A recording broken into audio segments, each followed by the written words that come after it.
आज मेरा हाल नहीं पूछते तो क्या हुआ, आज मेरा हाल नहीं पूछते तो क्या हुआ, कल एक एक से पूछोगे कि क्या हुआ था, कल एक एक से पूछोगे कि क्या हुआ था। जिंदगी में लोग कभी किसी से नहीं पूछते हैं। मरने के बाद खबर मिलते ही लोग ऐसे आ जाते हैं जैसे इसी बात के लिए इंतज़ार कर रहे हों। आप बीमार हो जाते हैं तो लोग एक दिन देखने आते हैं आपको, कभी कभी कोई आते भी नहीं है, सोचते हैं बाद में देख लेंगे।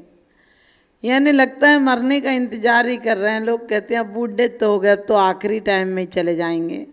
आखिरी टाइम में भी कहाँ जाते हो, उसके जाने के बाद जाते हो। जो जिंदगी भर तुम्हारे काम आया उसके काम तुम एक दिन भी नहीं आते हो। जिसने तुम्हारी हर खुशियों में तुम्हारा साथ दिया तुम उसका साथ नहीं निभाते हो। लोग जो हमारी खुशियों में साथ देते हैं उनको साथी समझते हैं, लेकिन जो हमारे मुसीबत में साथ देते हैं उनको हम कभी ध्यान ही नहीं देते हैं। हमारे मुसीबत में साथ तो सिर्फ हमारे माँ बाप देते हैं, क्योंकि दुनिया दोस्त बनकर दगा देती है। दुनिया दोस्त बनकर दगा देती है, प्यार के बदले में सजा देती है। एक माँ बाप का दिल ही तो ऐसा है, एक माँ का दिल ही तो ऐसा है, वरना कौन मुफ्त में दुआ देती है, वरना कौन मुफ्त में दुआ देती है। वास्तव में माँ गालियाँ भी देती है तो उसमें दुआएं निकलती हैं। बच्चा कभी कसूर करता है, कभी गुनाह करता है, कभी कोई ऐब में पड़ जाता है तो माँ कहती तू होते ही मर जाता तो अच्छा था। लेकिन ध्यान रखना, माँ स्वप्न में भी उस बच्चे की मौत देख ले तो रूह कांप जाती है उसकी, रोती है, बिलखती है, जाग कर भी रोती है, भगवान मेरे बच्चे का बुरा मत कर देना। लेकिन वो यदि बद्दुआएं भी देती है तो किस बात की बद्दुआएं देती, वो कहती होते ही मर जाता। होते ही मर जाता का मतलब है तेरे अंदर ये ऐब नहीं आते तो मैं वास्तव में संपन्न हो जाती, सुखी हो जाती, एक अच्छी माँ कहलाती। वो उसकी बुराइयों को मारना चाहती है, वो बच्चे को बुरा नहीं मारना चाहती है। कभी कभी बच्चा ज़्यादा शैतानी करती है, जब बच्चा कभी ज़्यादा शैतानी करता है तो माँ कहती बाहर गया तो पैर तोड़ दूंगी, ऐसा किया तो पैर तोड़ दूंगी। लेकिन कोई पड़ोसी पैर तोड़ने की बात करे तो उसका मुंह तोड़ देगी। यानी अपने बच्चे को खराब चाहती है तो बच्चा तो 2 मिनट बाद दर्द ठीक होने के बाद ठीक हो जाता है, हंसता खेलता रहता है। लेकिन बच्चे का घाव जब तक ठीक नहीं हो तब तक माँ को चैन नहीं पड़ती है, माँ को ज़्यादा पीड़ा होती है बच्चे से ज़्यादा। लेकिन आज क्या है, आज बच्चे कहाँ ध्यान देते हैं। आज के युग में पहले जब माँ बाप बीमार होते थे तो लोग सालों माँ बाप के पास सोते थे कि माँ को कोई तकलीफ ना हो। और मनोवती की तरह, सीता की तरह, मैना की तरह देखिए इन लोगों ने अपने सास ससुर की कितनी सेवा की।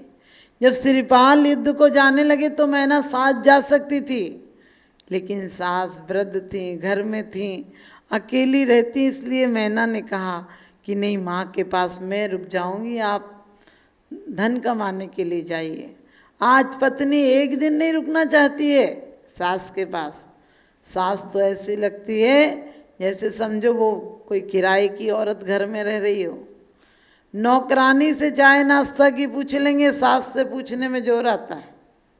ये हमारा जीवन का सही रास्ता नहीं है, क्योंकि कहते हैं यदि हमने बच्चों को, यदि हमने बुजुर्गों की सेवा की होती, कट कर देना, यदि हमने बुजुर्गों की सेवा की होती तो हमें अपने बच्चों से कोई शिकायत नहीं होती, हमें अपने बच्चों से कोई शिकायत नहीं होती।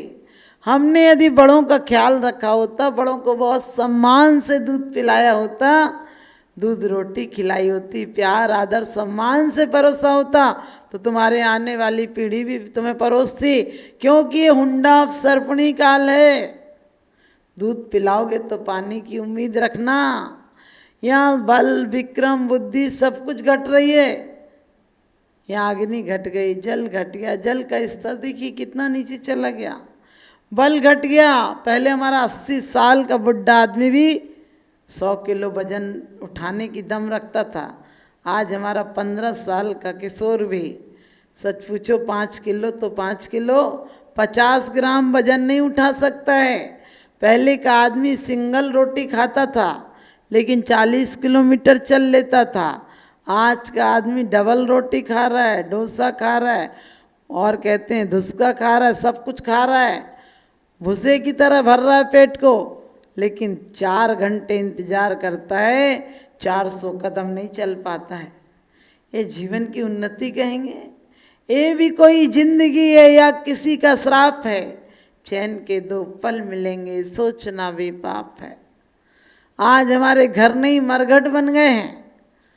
आज हमारा पता तो एक होता है, लेकिन एक दूसरे का पता किसी को नहीं होता है।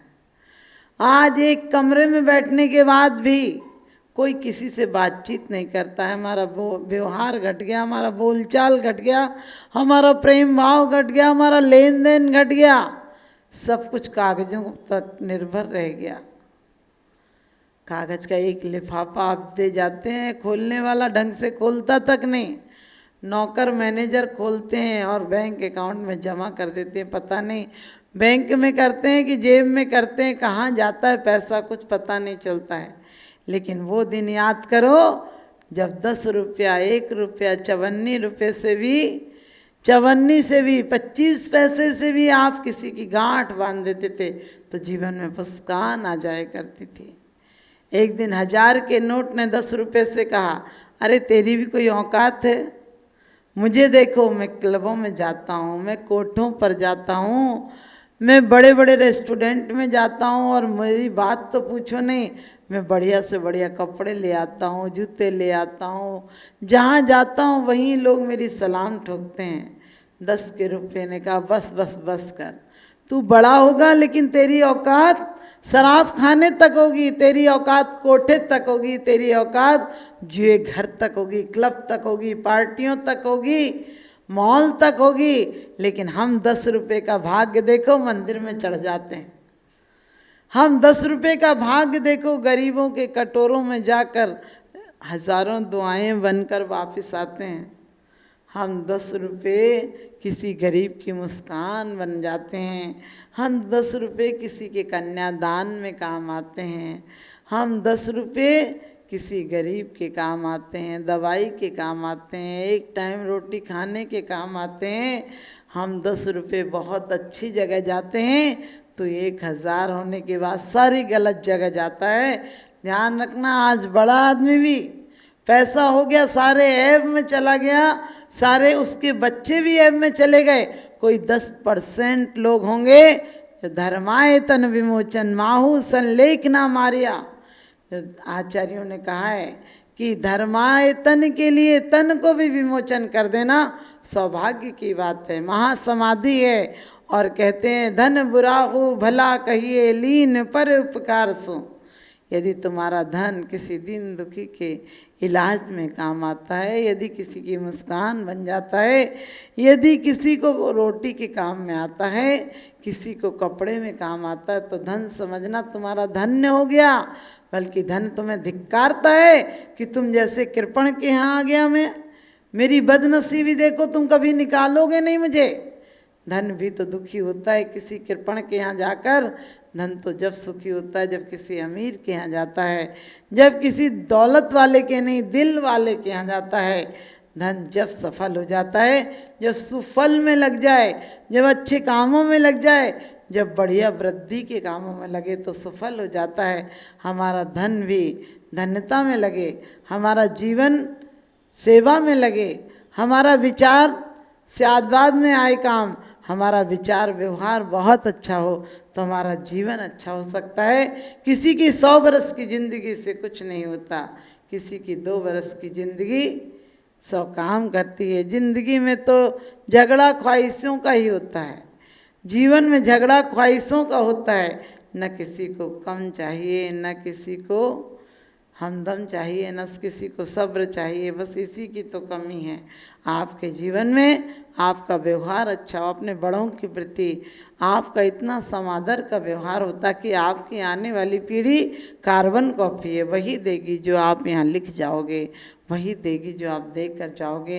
तो आपके जीवन में शुभ भावनाएं आपके जीवन में आए, हमारी यही आशा है। आपका धन सफल हो जाए, आपका धन पवित्रता की तरफ जाए, आपका धन धिक्कार नहीं दिलाए, तुम्हें धिक्कारता ना दिलाए, तो आप धन्य हो जाओगे। आपका तन धन हो, आपका मन धन हो। आपका मन धन जब होगा जब आपके सुंदर विचार आएंगे। किसी के प्रति भी, दुष्ट जनों के प्रति भी हमारी स्लेट कोरी होना चाहिए। उसकी इबादत लिखकर हम अपनी स्लेट को क्यों गंदा करें। ज़िंदगी की डायरी में कुछ ऐसा लिखा जाए, ज़िंदगी की डायरी में कुछ ऐसा लिखा जाए जिसे सुबह और शाम बड़े प्यार से पढ़ा जाए, जिसे सुबह और शाम बड़े प्यार से पढ़ा जाए। इतनी गलतियाँ मत करो, इतनी गलतियाँ मत लिखो कि स्याही खत्म हो जाए, और इतनी गलतियाँ मत करो कि मिटाने में रबड़ समाप्त हो जाए। तो आप इतनी गलतियाँ मत करो कि आपको प्रायश्चित का मौका भी न रहे और आप जीवन में सुंदर आपका जीवन बने। यही मेरा शुभ आशीष।